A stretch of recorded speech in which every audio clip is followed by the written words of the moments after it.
The winter wind had howled for 3 days.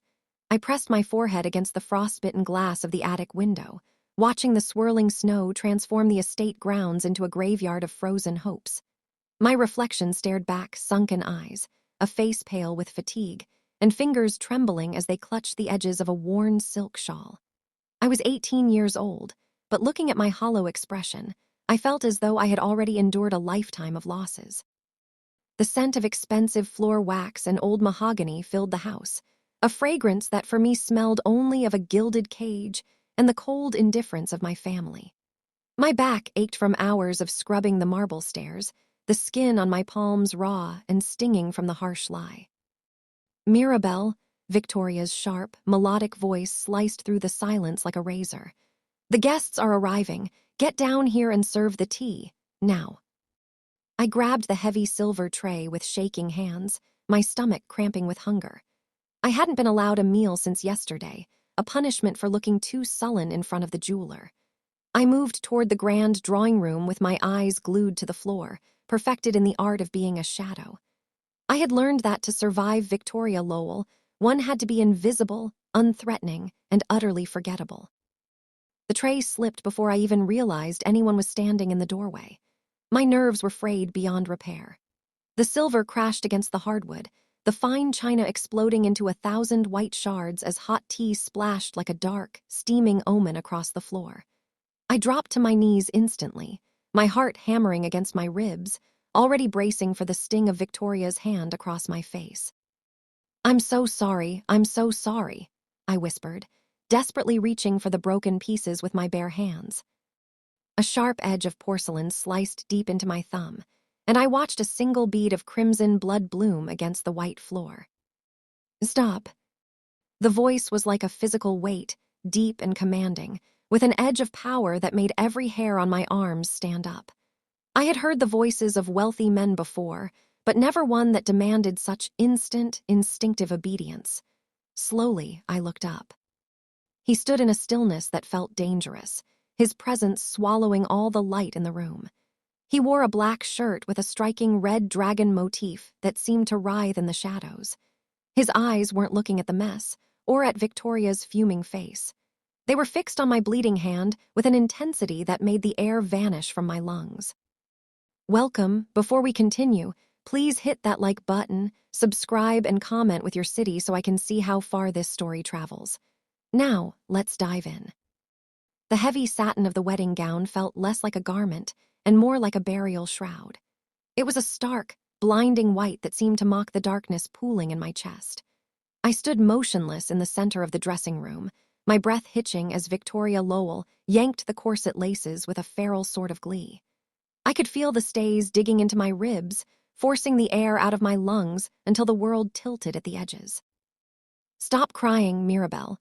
You're ruining the foundation," Victoria hissed, her voice a sharp contrast to the soft classical music drifting from the ballroom below.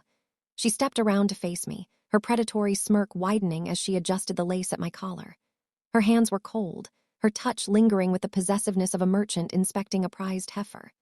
"Do you have any idea how much you've cost me over the years? The food, the schooling, the roof over your head. Consider this your final payment. You were always a useless, quiet thing, but it turns out you're worth quite a lot to the right buyer." I bit my lip to keep from sobbing, the metallic taste of blood filling my mouth. "He's a murderer, Victoria. They call him the dragon for a reason." "They call him a billionaire," she corrected, her eyes gleaming with greed. She leaned in close, the scent of her expensive perfume cloying and thick. "And today, he is your husband. If you embarrass me, if you say a word about our arrangements, I will ensure your father's memory is dragged through the mud until there's nothing left to bury. Now, smile. It's your wedding day." She shoved a bouquet of blood-red roses into my shaking hands and draped the heavy veil over my face, blurring the world into a hazy, white nightmare. The walk to the grand hall felt like a descent into an abyss. Every step on the polished marble echoed, a rhythmic countdown to the end of my life. As the massive oak doors swung open, the murmurs of the elite guests died into a suffocating silence. The room was filled with men in sharp, dark suits, men with eyes like flint and hands that knew the weight of a trigger. But it was the man at the end of the aisle, who stopped the blood in my veins. Shin Joon-Ha stood with a stillness that was terrifying. He wore a black shirt, the silk shimmering to reveal an intricate red dragon embroidered across the chest, a symbol of the fire he commanded. His fist was clenched tightly at his side, his knuckles white, as if he were holding back a storm of suppressed rage. As I drew closer, his gaze locked onto mine through the sheer fabric of the veil. It wasn't the look of a man who had bought a slave. It was the look of a predator who had finally cornered the one thing he had been hunting for a lifetime. The intensity was electric, a heavy, crushing power that made the air vanish from the room. My knees buckled slightly, my tears finally breaking free and tracing hot paths down my cheeks. I reached the altar, my hand trembling as I prepared to give it to the monster. I expected the coldness of a killer. I expected to feel the iron bars of my new cage closing in. I didn't expect the way his eyes searched mine, ignoring Victoria's triumphant grin, looking only at the sorrow I tried so hard to hide. The moment my fingers brushed against his, the air in the vaulted cathedral seemed to solidify. I expected the touch of a man who dealt in death to be cold, perhaps even cruel, but as Shin Joon-Ha's hand closed over mine, it was a searing, grounding heat. His grip was absolute, an iron shackle that signaled to the room I was now his property. Yet, beneath the surface of that display, his palm was steadying the frantic tremor of my own. He didn't pull me or squeeze. He simply held me as if he were the only thing preventing me from collapsing into the white silk of my skirts. I risked a glance upward, the lace of my veil blurring the sharp, dangerous angles of his face. He didn't look at the priest or the cross behind the altar. His dark eyes remained fixed on mine, intense and unreadable, as if he were trying to memorize the exact shade of my fear. "Breathe, Mirabel," he murmured, the words so low they were meant only for me. It wasn't a suggestion. It was a command that carried the weight of his entire empire. I forced air into my lungs, my heart hammering a frantic rhythm against my ribs. Turning my head slightly, I finally saw the witnesses to this transaction. This was no ordinary wedding party. Row after row was filled with men who looked like statues carved from shadow, their suits impeccably tailored, their expressions devoid of warmth. These were the lieutenants and soldiers of the Kong Syndicate, men whose names were whispered in fear across the city. Many of them bore the same subtle, dark dragon markings on their necks or hands, a silent brotherhood of violence that I had just been drafted into. In the front row, Victoria Lowell stood like a vulture perched on a fresh kill. Her eyes darted between Joon-Ha's powerful silhouette and the diamond-encrusted band he began to slide onto my finger. She wasn't looking at me with the pride of a mother, but with the greed of a woman who had just hit the jackpot. She smirked at me, a silent reminder that she still held the leash to my past, but her expression faltered when Joon-Ha shifted his stance, his broad shoulders physically blocking her from my view. The priest's voice was a distant drone, a series of hollow promises that felt like a mockery of the contract being signed in blood and silver. When it came time for the vow, my voice was a broken whisper, but Joon-Ha was a thunderclap. "I, Shin Joon-Ha, take you." He didn't say the rest. He didn't need to. The way his thumb brushed almost imperceptibly against the back of my hand, right where the pulse was most frantic, told me everything. He wasn't just taking a wife. He was seizing a prize he had waited years to claim. As he leaned in to lift the veil, the scent of expensive tobacco and something metallic, like the edge of a blade, swirled around me. For a heartbeat, the monster leaned close to my ear. "Don't look at them," he breathed, his voice a dark caress. "Look only at me. From this moment, their shadows cannot touch you." The kiss was brief, a terrifying claim of possession that left me breathless. But as he turned me toward the exit, his hand never left mine. His grip remained firm, a tether of lethal protection that made me wonder, for the first time, if I had been sold to a monster, or if I had been rescued by one. The reception was a masterclass in suffocating opulence. The ballroom of the Kong estate was draped in shadows and gold, filled with the soft clinking of crystal and the low, dangerous murmur of men who traded in secrets. I sat at the head of the long obsidian table, my wedding dress spilling around me like a pool of spilled milk. I couldn't bring myself to eat. Every swallow felt like trying to gulp down dry ash. To my right, Shin Joon-Ha sat in a throne-like chair, his presence a silent, crushing weight. He didn't speak to the guests, nor did he touch his wine. He simply watched the room with the predatory patience of a hawk, his hand resting on the table just inches from mine, close enough for me to feel the heat radiating from his skin. The silence was shattered when Victoria approached, her silk gown hissing against the floor like a serpent. She leaned down, ostensibly to adjust my veil, but her fingers pinched the sensitive skin of my neck, her nails digging in with a familiar, cruel precision. "Look at you," she hissed into my ear, her voice a poisonous thread beneath the swell of the violins.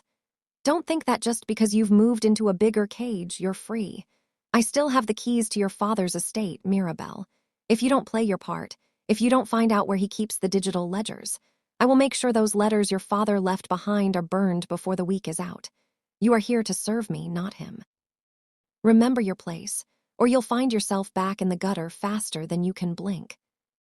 I shivered, my gaze dropping to the dark wood of the table. The old terror, the one she had cultivated since I was a child, rose up to choke me.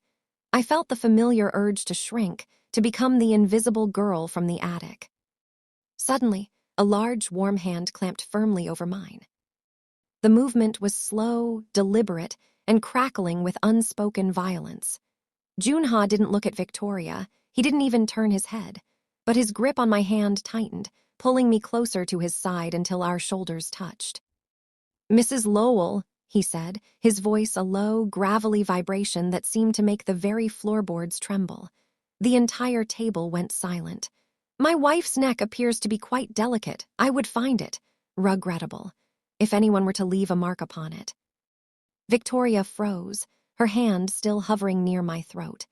The predatory smirk she usually wore flickered and died under the sheer pressure of his aura. "I was only helping her with her dress, Mr. Shin," she stammered, her voice losing its razor-sharp edge. "You have helped enough," Joon-Ha replied. He finally turned his gaze toward her, his eyes dark and devoid of any mercy. "The transaction is complete. You have been paid. Mirabel is no longer a Hale, and she is certainly no longer yours. If you whisper to her again without my permission, you will find that my hospitality has very permanent limits." He didn't raise his voice, but the threat was so heavy it felt as though the oxygen had left the room. Victoria stepped back, her face paling to a sickly gray. With a final, possessive squeeze of my fingers, Joon-Ha brought my hand to his lips, his eyes never leaving the trembling woman before us. He kissed my knuckles, a silent, lethal vow of protection that echoed louder than any wedding oath. For the first time in 18 years, the voice that had haunted my nightmares had been silenced by a man who was far more terrifying, and perhaps far more mine. The car ride to the estate was a descent into a silent, velvet-lined darkness. Outside the tinted windows, the city lights blurred into long, neon streaks of rain and shadow. Beside me, Shin Joon-Ha remained a statue of brooding power, his presence filling the cabin with a heavy, magnetic tension. He didn't speak, but his hand remained anchored to mine, a constant reminder that the world I knew had vanished the moment I signed that marriage certificate. I watched the cityscape dissolve into the towering iron gates of his private world, the Kong estate. The gates groaned open like the jaws of a leviathan, and we wound up a long, gravel drive lined with ancient, weeping willows that seemed to bow as the car passed. I braced myself, my heart a frantic bird battering against the cage of my ribs. I expected a fortress of cold stone and steel, a place that mirrored the lethal reputation of the man beside me. I expected a dungeon where I would be hidden away, a silent trophy for a dragon to guard. When the car finally hissed to a stop before the grand entrance, Joon-Ha stepped out and reached back for me.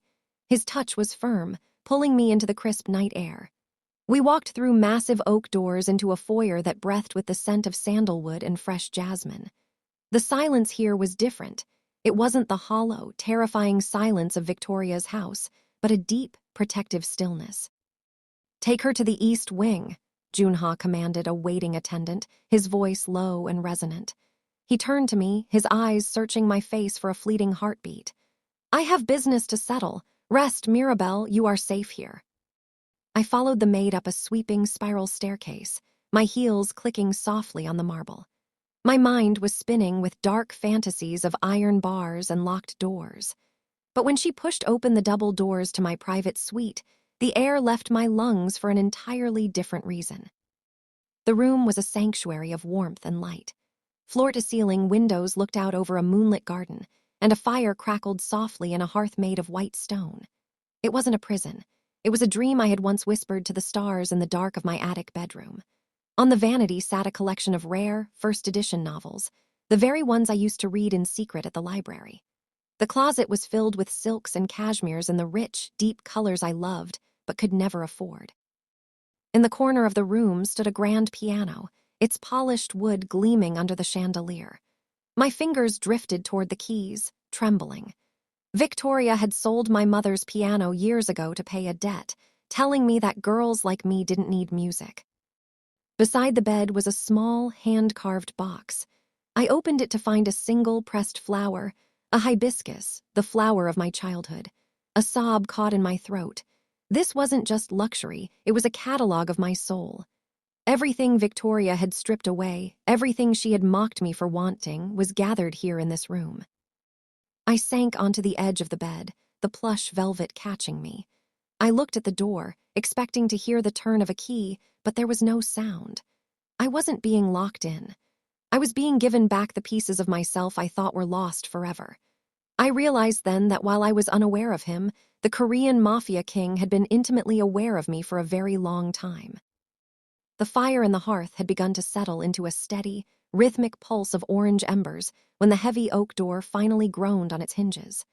I stood by the grand piano, my fingers hovering just inches above the ivory keys, paralyzed by the sound of approaching footsteps. This was the moment I had been dreading, the moment the price of the sanctuary would be collected. In the silence of the east wing, every beat of my heart felt like a hammer striking an anvil.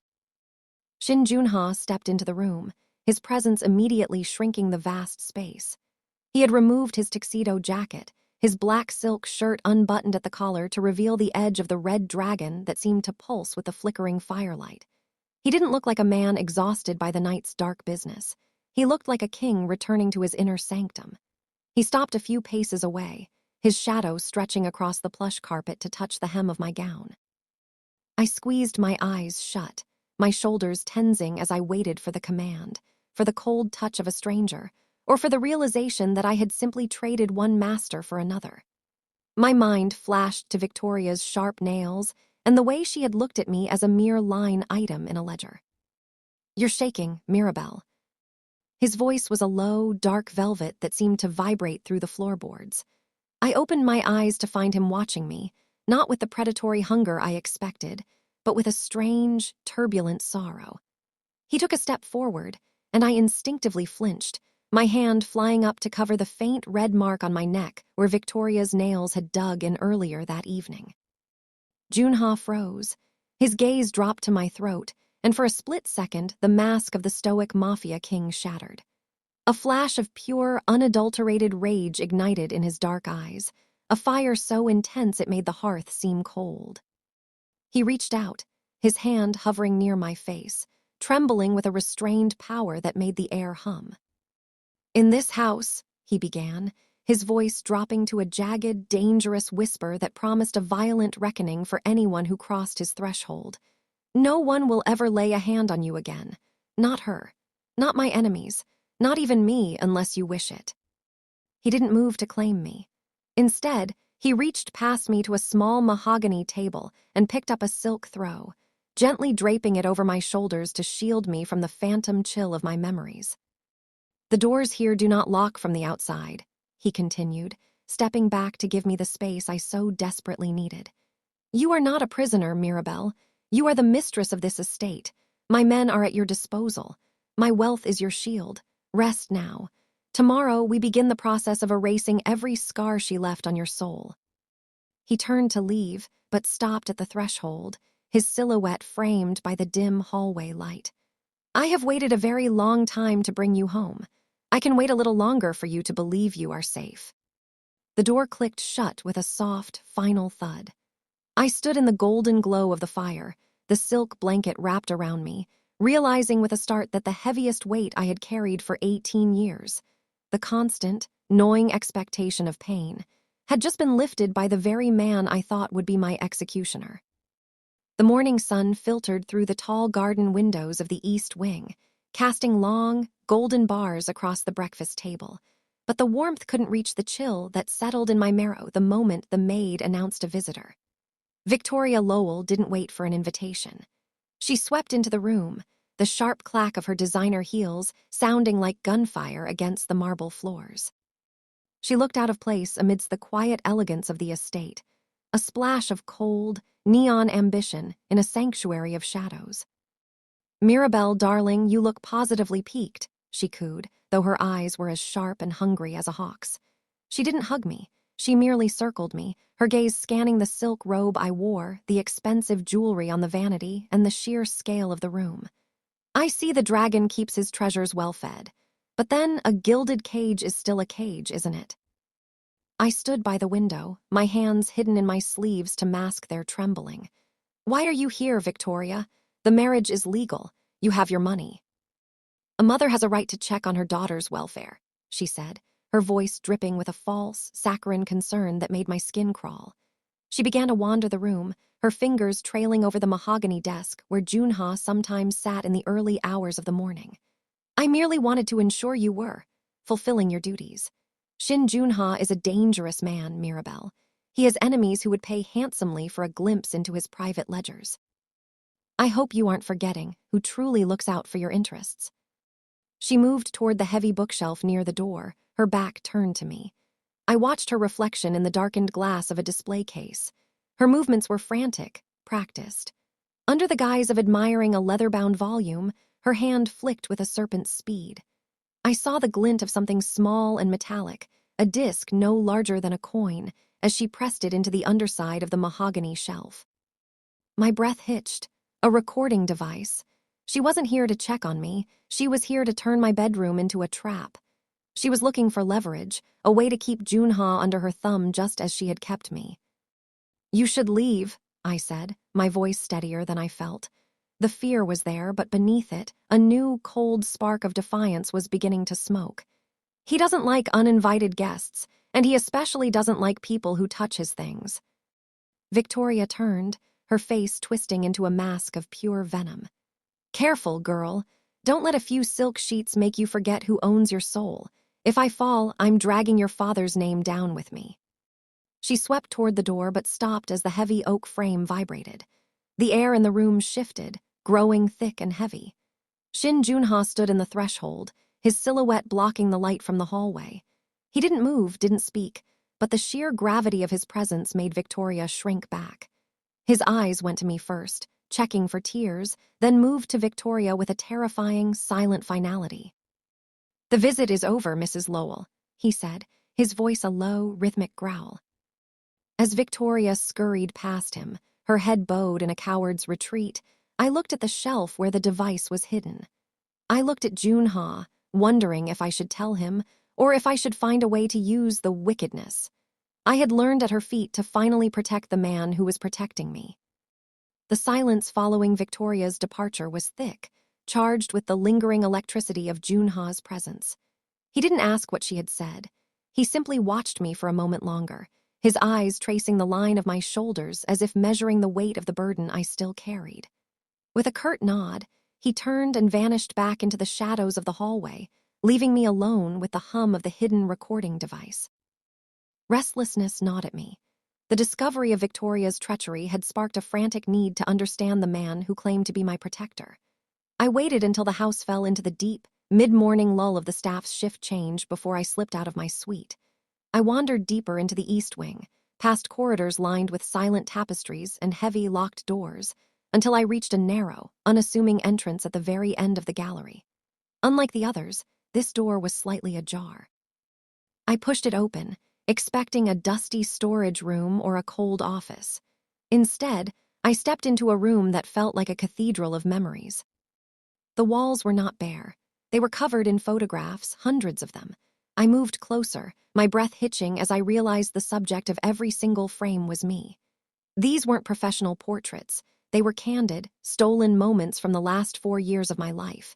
There I was at 16, sitting on a park bench reading a tattered book. There I was at 17, walking home through the rain with my head bowed against the wind. There were photos of me through the bakery window, my face smudged with flour and exhaustion.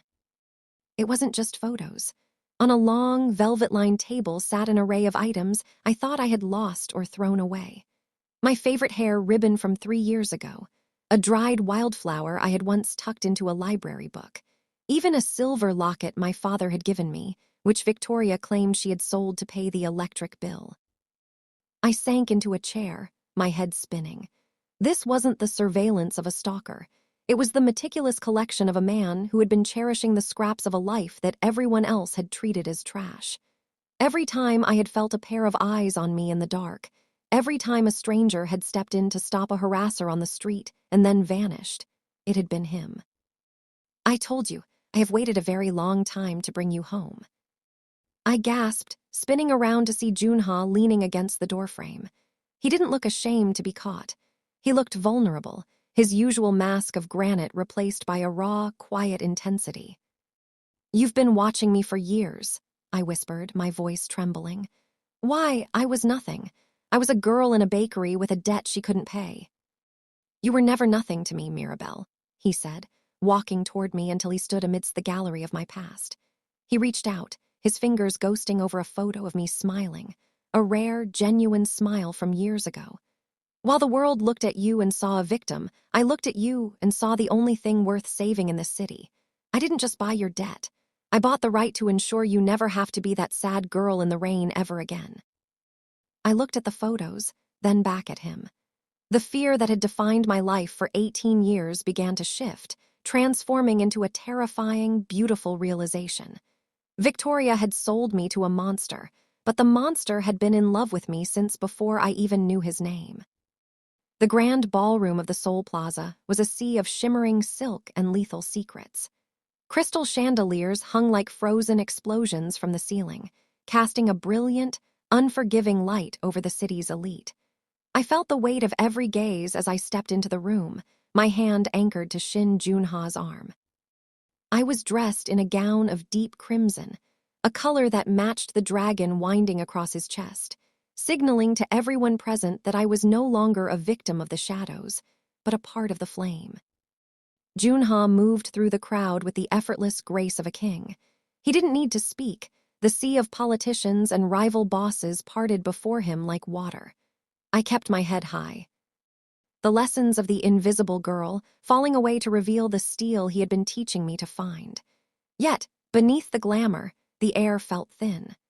I could feel the invisible threads of tension stretching across the room, a low-frequency hum of danger that made the fine hairs on my neck stand up.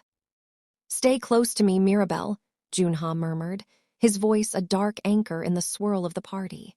He didn't look at me, his eyes constantly scanning the balconies and the staff moving through the crowd. "And whatever happens, do not let go of my hand." The music was a sweeping waltz, masking the subtle sounds of the world I was still learning to navigate. We were standing near the center of the floor when the rhythm of the night shattered. It wasn't a loud noise, just the sharp, unmistakable clink of a metal railing on the upper floor and a sudden shift in the lighting. "Down." Joon-Ha's command was a roar. Before I could even process the flash of light from the mezzanine, he spun me around, his massive frame eclipsing the world. He didn't just pull me. He threw his entire body over mine, crushing me against the cold marble floor as the sound of a high-caliber suppressed shot hissed through the air. The glass of a massive champagne tower nearby exploded, raining shards of crystal over us like frozen tears. Panic erupted instantly. Screams filled the ballroom as the elite scrambled for the exits, but I could hear nothing but the heavy, rhythmic thud of Joon-Ha's heart against my ear.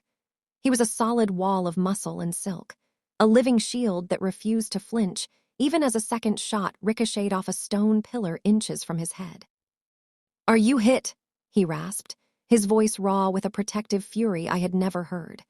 He shifted just enough to look into my eyes, his face inches from mine. A thin line of blood traced a path down his cheek where a shard of glass had grazed him, but his primary concern was the terrified girl beneath him. "I'm okay," I whispered, my voice trembling. "Joon-Ha, you're bleeding." "It doesn't matter," he growled, his hand gripping my shoulder with a strength that promised a violent retribution. His men were already swarming the balcony, the silent efficiency of the Kong Syndicate moving to erase the threat. He pulled me up, keeping his body between me and the darkness of the upper floors. In that moment, amidst the chaos and the smell of gunpowder and expensive perfume, the last of my doubts vanished. He hadn't just bought me, and he didn't just want to own me. He was willing to bleed for me. As he ushered me toward the safety of the armored cars, I realized that the monster didn't just love me. He was the only thing standing between me and a world that wanted me dead. The silence of the estate's private medical wing was absolute, a stark contrast to the screaming chaos of the gala. The air smelled of sterile antiseptic and the faint, lingering scent of Joon-Ha's expensive tobacco. He sat on the edge of the leather examination table, his black silk shirt discarded on the floor, ruined by glass and road grit. In the harsh fluorescent light, the red dragon across his back seemed to pulse with every ragged breath he took. I approached him with a basin of warm water and a roll of gauze, my hands still vibrating with the aftershocks of the assassination attempt. He looked up as I neared, his dark eyes tracing my movement. He looked less like a king in that moment and more like a fallen god, his skin pale and marred by the angry red line where the glass had sliced his cheek, and several deep abrasions across his shoulder from when he had shielded me against the marble floor. "I told you the doctor was on his way, Mirabel," he said, his voice a low, tired rasp. "You don't need to do this." "The doctor is 10 minutes away. You're bleeding now," I replied, surprised by the firmness in my own voice. I dipped a soft cloth into the water and stepped between his knees, reaching up to his face. As I began to dab at the cut on his cheek, Joon-Ha went perfectly still. His breath caught in his throat, and for the first time he didn't look through me or past me. He looked at me. The proximity was overwhelming. I could feel the heat radiating from his chest, the steady thrum of his heart, and the sheer, massive scale of him. My fingers brushed against the dragon ink on his shoulder as I moved to clean the deeper scrapes. He flinched, not from pain, but from the contact. I realized then that while he had spent years watching me, he was completely unaccustomed to being touched with tenderness. Every scar on his body told a story of a strike, a bullet, or a blade. None of them told a story of care. "You're shaking again," he whispered. "I'm not scared of you," I admitted, and to my surprise, it was the truth. "I'm scared of how much you were willing to lose just to keep me standing." I pressed the cool cloth to his shoulder, and slowly, the tension began to drain from his frame. His head dropped forward, his forehead coming to rest against the center of my chest. It was a gesture of such profound vulnerability that it broke the last of the walls I had built around my heart. The Mafia king, the man who held the city in a fist of iron, was seeking comfort in the arms of the girl he had bought from the shadows. "I would lose it all," he murmured against the silk of my dress. "The empire, the name, the blood, it's all hollow without you, Mirabel. I didn't bring you here to be a trophy. I brought you here because I couldn't breathe knowing you were out there suffering." I set the cloth aside and did something I had never dared to do. I ran my fingers through his dark, dampened hair, pulling him closer. In that quiet room, the power dynamic shifted. He wasn't my captor, and I wasn't his victim. We were just two broken people finding a strange, dangerous sort of peace in the middle of a war. The following afternoon, the sanctuary of the estate felt cold, the garden shadows stretching like long, skeletal fingers across the stone paths. I was sitting in the conservatory, the scent of blooming jasmine cloying in the stagnant air, when Victoria appeared. She didn't wait for an invitation this time. She simply materialized from the greenery, her face a mask of faux sympathy that made my stomach churn. She looked around at the rare orchids and the fountain, her lip curling in a sneer. "You look far too comfortable, Mirabel," she began, her voice a low, toxic whisper. "Do you really think this is about you? Do you truly believe a man like Shin Joon-Ha wakes up one day and decides to play savior to a girl from the gutters?" I stood up, the book in my lap sliding to the floor with a dull thud. "He protected me, Victoria. He bled for me at the gala while you were nowhere to be found." Victoria laughed, a harsh, jagged sound that echoed off the glass walls. She stepped closer, her eyes glittering with a predatory light. "He didn't bleed for you, you foolish girl. He bled for his investment. Why do you think he was watching you for 4 years? Why do you think he waited until your father's final estate grace period expired to swoop in?" She reached into her clutch and pulled out a weathered, yellowed document, tossing it onto the table between us.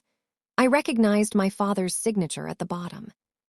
"Your father's shipping company sat on the only deep-water port Joon-Ha didn't control," she hissed, leaning in so close I could smell the bitter edge of her gin. "The dragon didn't marry you out of love. He married you because the Hale bloodline was the only legal barrier left between him and total control of the harbor. He needed a wife to dissolve the trust. He's not protecting your father's legacy, Mirabel. He's dismantling it. Every kiss, every gift, every word of safety is just a distraction while his lawyers strip the Hale name off every building in the city." The world seemed to tilt. I looked at the document, the legal jargon blurring through the sudden prick of tears. I remembered the room full of my mementos, the photos, the hidden altar. Was it a shrine of love or a ledger of a long-term acquisition? "He's using you to kill the one thing your father had left," Victoria continued, her voice softening into a cooing, lethal purr. "Once the ports are fully transferred into the Kong Syndicate's name, do you really think he'll need a bakery girl taking up space in his East Wing? You're a signature on a contract, nothing more." She left then, her silhouette disappearing into the twilight, leaving the poison to pulse through my veins. When Joon-Ha returned later that evening, the red dragon on his shirt no longer looked like a shield. It looked like a brand.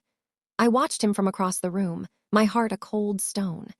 He caught my gaze and started toward me, his hand reaching out in that familiar, steadying way, but I flinched before he could touch me.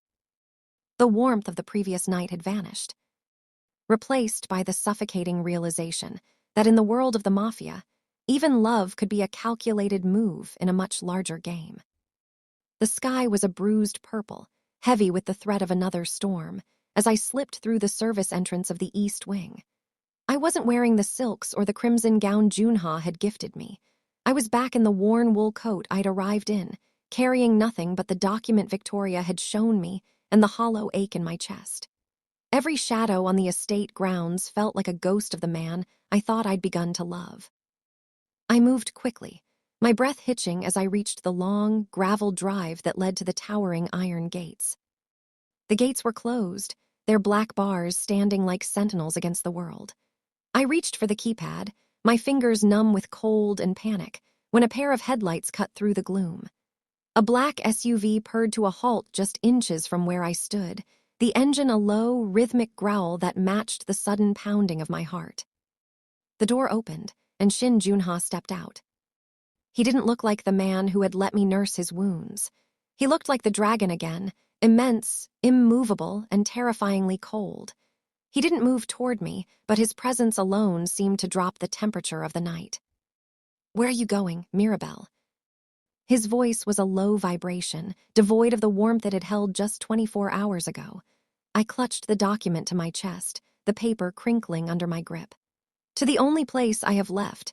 You didn't marry me, Joon-Ha. You acquired a port. You bought a signature. I won't stay here while you dismantle my father's life piece by piece."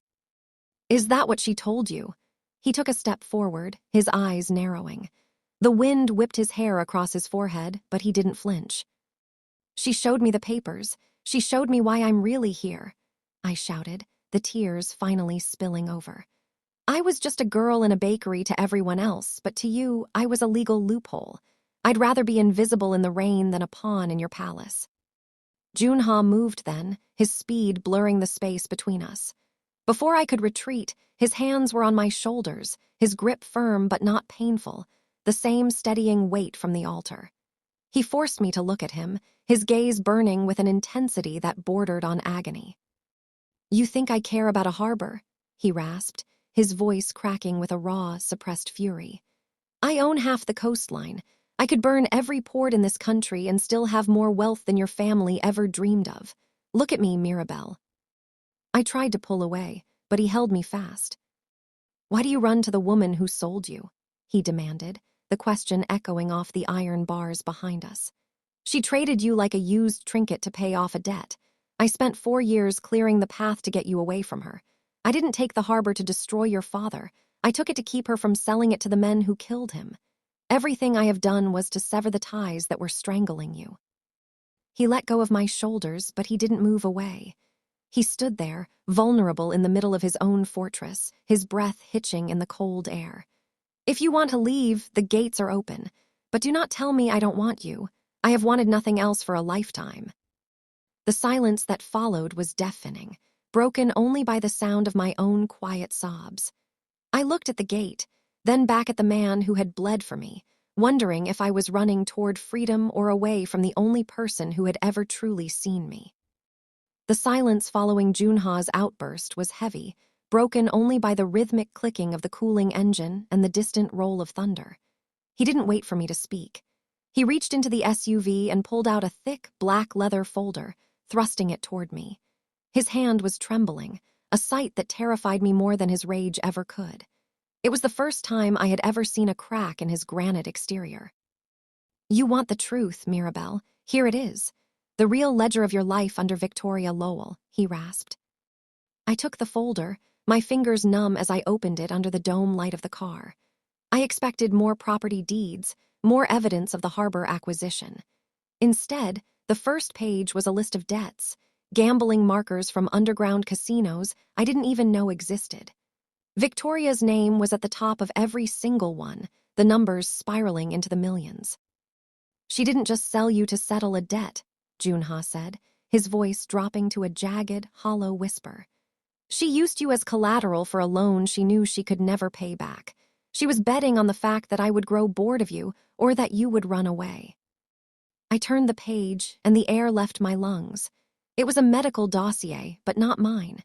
It was a series of correspondences between Victoria and a broker in the dark web markets. My blood type was highlighted in red. Next to it were price points for organs, my heart, my kidneys, my corneas. The dates on the messages were from only a week before the wedding. "She had a fallback plan," Joon-Ha continued, stepping closer until I could feel the heat of his fury radiating off him. "If I hadn't married you, if I hadn't placed you under the protection of the Kong name, she was going to sell you to a harvest clinic in Macau. She didn't want the harbor for your father's legacy, Mirabel. She wanted to liquidate everything you are to save her own skin." I looked at the photos of the clinic, the cold, sterile rooms where I was meant to disappear. The wicked stepmother I had feared my entire life wasn't just a bully. She was a monster who viewed my very life as a spare part. "I didn't take the harbor to steal from you," Joon-Ha said, his hand finally coming to rest against my cheek, his touch surprisingly tender. "I took it because it was the only way to legally strip her of her power of attorney. I had to make you mine in the eyes of the law to keep them from taking you. I've been buying up her debts for years, trying to keep her from getting desperate enough to hurt you, but I ran out of time." The document fell from my hands, fluttering onto the damp gravel like a dying bird. The betrayal was so absolute it felt like a physical blow to the chest. All the years of invisible protection, the photos in the hidden room, the red gown, it wasn't an obsession. It was a rescue mission that had been decades in the making. I looked up at him, the rain finally beginning to fall, washing away the salt of my tears. He stood there, the dragon of the underworld, waiting for me to decide if he was still the villain of my story. "She's still in the house," I whispered, the realization hitting me with a cold, sharp clarity. "She is," Joon-Ha replied, his eyes darkening until they were as black as the night sky. "And now that you know the truth, she is no longer my problem. She is yours." The storm that had been brewing at the gates finally broke over the estate, thunder rattling the glass panes of the grand study. I stood by the obsidian desk, the leather folder containing the evidence of my attempted sale clutched in my hand. The room was bathed in shadows, save for the flickering light of the fireplace that cast dancing, skeletal shapes across the walls.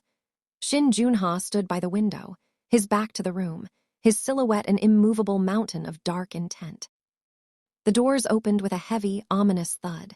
Victoria walked in, her chin tilted high, still clinging to the wreckage of her pride. She had dressed for a victory, draped in a fur stole that had likely been bought with the very money she'd stolen from my father's accounts. But the moment the doors clicked shut behind her, and she saw the two silent, scarred men guarding the exit, her composure began to fray. "Joon-Ha, darling, what is the meaning of this theater?" she asked, her voice hitching despite her best efforts. "I was told there was a final signing for the harbor." Joon-Ha turned slowly. The dragon was no longer sleeping. His eyes were cold, abyssal voids that seemed to swallow the light of the room. He didn't speak to her. Instead, he walked toward me and placed a heavy, silver-handled letter opener on the desk between us. It was sharp, gleaming, and felt like a ritualistic offering. "Your mother has been very busy, Mirabel," Joon-Ha said, his voice a low, terrifying vibration. He looked at Victoria, and she visibly recoiled as if struck. "She has spent the last decade treating your life as a currency. She has lied, stolen, and finally, she attempted to sell you to a butcher's clinic to cover her failures." Victoria's face drained of color, turning a sickly, translucent gray. "Mirabel, he's lying. He's trying to turn you against the only family you have." "Quiet," Joon-Ha commanded. The single word carried enough weight to pin her to the spot. He turned back to me, his expression softening only for a heartbeat before hardening into steel. "I have the power to make her vanish, Mirabel. I can ensure she spends the rest of her life in a cell so dark she'll forget the color of the sun. Or I can let the debts I bought go to the collectors she fears so much. But this is not my debt to collect." He stepped aside, gesturing toward the shaking woman. "She is the architect of your nightmares. I am merely the executioner of your will. Tell me, wife, how do you want this to end? Give me the word and I will burn her world to ash, or show her the mercy she never showed you. The choice is yours." I looked at Victoria. For 18 years, she had been a giant, a shadow that blotted out the sun. But in the presence of the man who loved me, she looked small, a pathetic, greedy ghost. I looked at the silver sword on the desk and then at the woman who had valued my heart only for its price on a black market. The silence in the room was absolute, save for the crackle of the fire and Victoria's ragged, terrified breathing. I realized then that the greatest power Joon-Ha could give me wasn't his money or his name. It was the right to finally decide my own fate. Victoria's knees hit the floor with a heavy, desperate thud that echoed through the silent study. The fur stole slipped from her shoulders like a dead skin, revealing the trembling, hollow woman beneath the glamour. She reached out, her fingers clawing at the air toward me, her face contorted into a mask of pathetic, wet grief. The predatory smirk that had haunted my childhood was gone, replaced by the raw, jagged terror of a woman who finally realized she was no longer the one holding the knife. "Mirabel, please," she sobbed, the sound grating and shrill against the steady crackle of the fire. "I did it for us. I did it to keep a roof over our heads. You were always so sensitive, so fragile. I had to be the strong one. I had to make the hard choices. You can't let him do this. I'm the only mother you've ever known." I looked down at her, and for the first time in 18 years, I didn't feel the familiar, suffocating tightening in my chest. I didn't feel the urge to apologize for existing or the need to shrink into the shadows.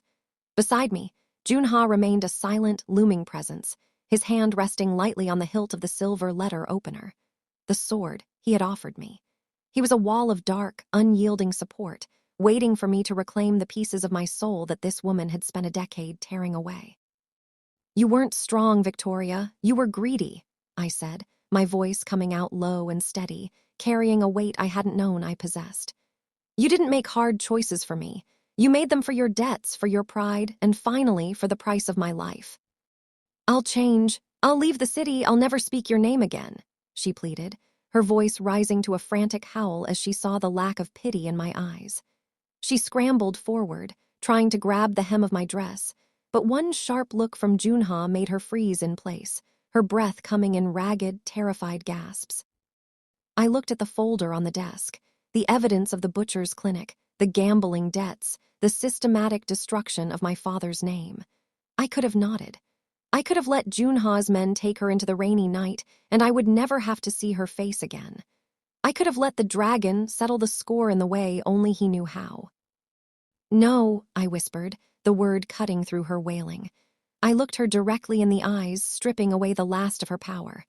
"I won't be like you. I won't use blood to settle a debt." I turned to Joon-Ha, whose gaze was fixed on me with an intensity that felt like a caress. Exile her, strip her of the Hale name, take every cent she stole from my father's estate and return it to the trust. Leave her with nothing but the clothes on her back and a one-way ticket out of this country. If she ever sets foot in this city again, then she deals with you. But for today, she is simply gone. Victoria let out a broken, wheezing sound, her head dropping to the floor in defeat. She wasn't being killed, but for a woman who lived for status and wealth, this was a fate worse than death. She was being rendered invisible, the very thing she had tried to do to me. Joon-Ha signaled to the guards, and they hoisted her up, dragging her toward the door. As the sound of her fatting sobs vanished down the hallway, the heavy atmosphere in the room finally broke. The psychological chains that had bound me to that woman for a lifetime snapped, leaving me light, hollowed out, and finally, truly free. Joon-Ha stepped toward me, his hand coming up to cup my face. His thumb traced the line of my jaw, his eyes searching mine. "She is gone, Mirabel. She can never hurt you again."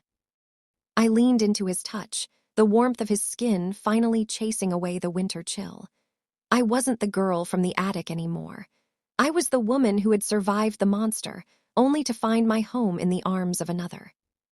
3 years had passed since the rain-slicked night the gates of the Kong estate first closed behind me. The girl who had walked down the aisle in a shroud of white silk and terror was a ghost now, a memory of a past life that no longer had the power to haunt my dreams. I stood on the balcony of our penthouse, the sprawling neon tapestry of souls stretching out beneath me like a carpet of fallen stars. I no longer wore the pale, muted tones of a victim. Tonight, my gown was a sleek midnight velvet that caught the light with every movement, and on my finger, the dragon's ring caught the reflection of the city lights. I didn't hide behind a veil anymore. I looked the world in the eye, my gaze steady and unyielding. The heavy glass door slid open, and the familiar, grounding scent of sandalwood and expensive tobacco filled the air. I didn't need to turn to know he was there. Shin Joon-Ha stepped up beside me, his presence a silent roar of power that complemented my own. He wasn't the monster I had feared, nor was he simply a guardian. He was my equal. He didn't reach for me with the desperate grip of a man trying to claim a prize. Instead, he simply rested his hand on the railing next to mine, his fingers brushed against the edge of my sleeve. "The board is waiting, Mirabel," he said, his voice a low, melodic rumble. "They've heard the rumors of the new direction for the Hailkong shipping ports. Some of them are hesitant."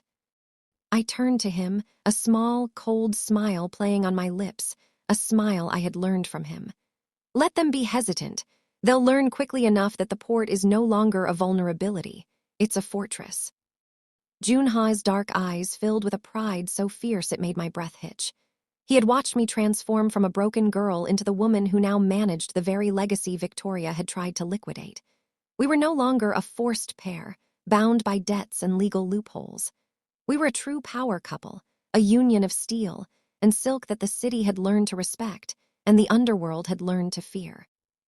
"You've come a long way from that bakery window," he murmured, his thumb ghosting over my knuckles. "I had a very persistent teacher," I replied, leaning into him. The touch was no longer a shock to my system, it was home. The tears that had once defined my face had long since dried, replaced by a clarity of purpose. As we walked back into the light of the boardroom together, the double doors swinging open to reveal a dozen men who bowed at our entrance, I realized that Victoria hadn't just sold me to a king. She had accidentally handed me a throne. And beside the dragon, I had finally found the only thing I had ever truly wanted, a place where I was not currency, but a queen. If you felt the heat of the dragon's wrath, don't let the flame die out. Like this video and subscribe to join our empire for more high-stakes romance. What would you have done to Victoria? Sound off in the comments below. Finally, share Mirabel's journey with a friend who loves a dark, protective hero. Your support keeps the story alive.